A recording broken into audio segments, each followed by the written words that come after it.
Good morning and welcome back to the channel. Steve here from the Home Renovation Experts. If you've been following this little series of this current job, you'll see that there's decking and it stops there. That's no good. We're going to make it come a little bit further. So I've kind of worked out, taking the boards that we've got and taking into account I've got to finish the edges and bits and pieces. I reckon we're going to get to about sort of there-ish extra, which is about, I don't know, an extra 1.2 meters, I think. So happy days.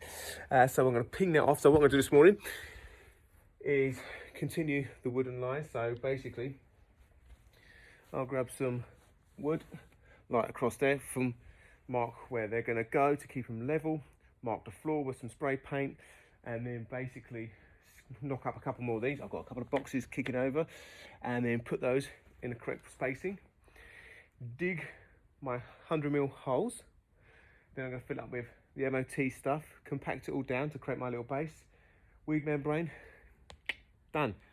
And then get this bit cracked. This is the final little bit.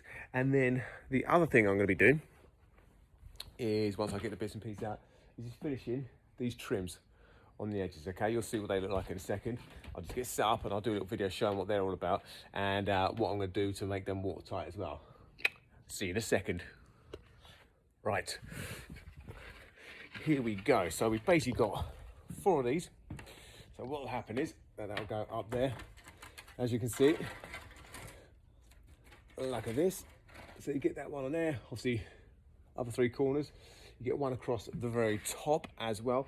And what I'm doing is, there's like a load of different ways of doing this. So what you can do is take the shingles, you take one section, basically sort of this section, about halfway up, just cut an angle like that across, and you can put it over that corner, boom, boom, boom, and that'll be a finish as well. But because the client paid extra for the wooden trims, that's going to go on. What I'm doing is, it's not draft excluded before, like people saying that. This is a specialist, what's it called? Storm something.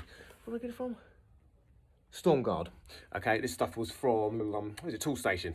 So basically, I'm taping, well, gluing this, as like you can see, to each one, both sides. You can see it's got a nice chamfer in it, so it sits over the ridge of the roof joints perfectly. So this is going to go in there, nice and big.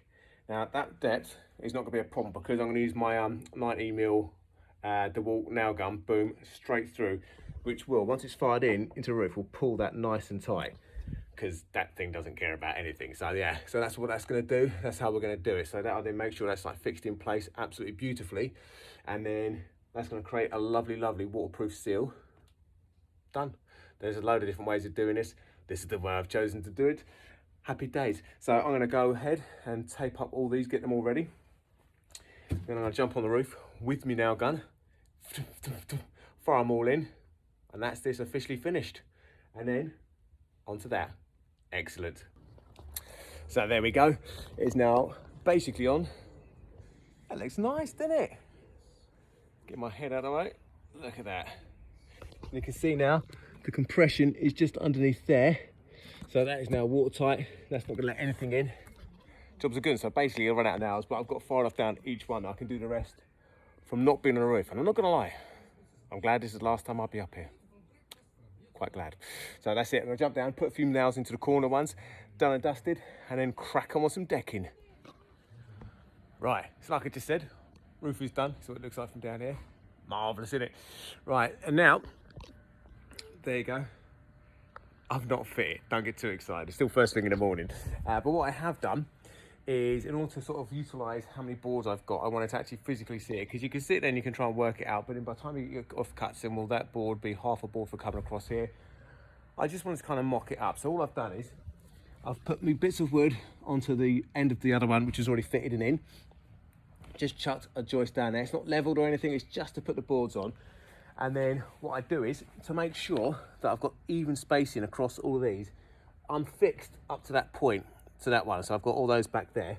I just put a level on like that across the edge, and that's how I get my measurement. So my first board comes off of here. I now know everything else falls exactly where it needs to go. And I know this edge is absolutely perfect. So when we put this edge on, we're good to go. And that's the other thing to take into account. So I've got loads of offcuts there. So that'll nuke off these little bits. So this board will do this returns for the side. Got 2 over there, which will do this part going in this direction. Otherwise you can get carried away, fit them on the top and go, yeah, awesome. And you go, I've got to close it up now. Oh, I haven't got any boards left. What was I thinking? So I have tried to think and pre-plan. So they're all ready to rock and roll. So now you can see we're just shy of finishing off that wall, the end wall there, which is perfect. That's exactly where the client wanted it. So we are good to go. So what I'll do, once I've had a bite to eat and a quick cup of tea, is get all these boards off. They're all pre-cut now, ready to go, which is fantastic. I'll then mark up where these bits of wood are, so I know they're all lining up beautifully for the joints. So I need a little tug over that way, so just give it a little shifty. This one's fine as well, done. Spray where the line's going to be. Put me Jouplast risers in the correct position, mark them, dig me holes, put me MOT in, knock it down, and get these boards fitted. It's a glorious day to be alive in it. Right, that is it. I'm out for a quick cup of tea and I should be back in a minute. I've done it. You thought the video was pausing. I totally got you. Right, that is it done. So this is finished and looking very nice. This is getting shifted by a load of the neighbours later on onto the deck. And now you can see over here, all finitoed. All the nice trim. The alley trim is now on. There's a bit there just being glued into place, so that's just being chopped up. Tomorrow that'll all come off. And there you go. One hell of a big area decker. Look at that. Oh, I like it. Technically, I want to. Maybe later. But yes, so very, very, very happy. That is a lot of work, a lot of graft, but totally worth it. And it's been hot today again, but not been as hot. But join me tomorrow because I'll be back on the garden room. So tomorrow I'll be putting the floor joists in and yeah, getting the flooring down as much as I can tomorrow. So that'd be good fun. Hopefully I might be able to get a bit more in the shade possibly. And that'll be definitely much more like it. So don't forget to follow, like, subscribe, hit the bell icon, all those wonderful things if you're interested in just sort of following and keeping up to date with what's going on. And happy, happy days. All right, guys, I'll catch you later. Bye.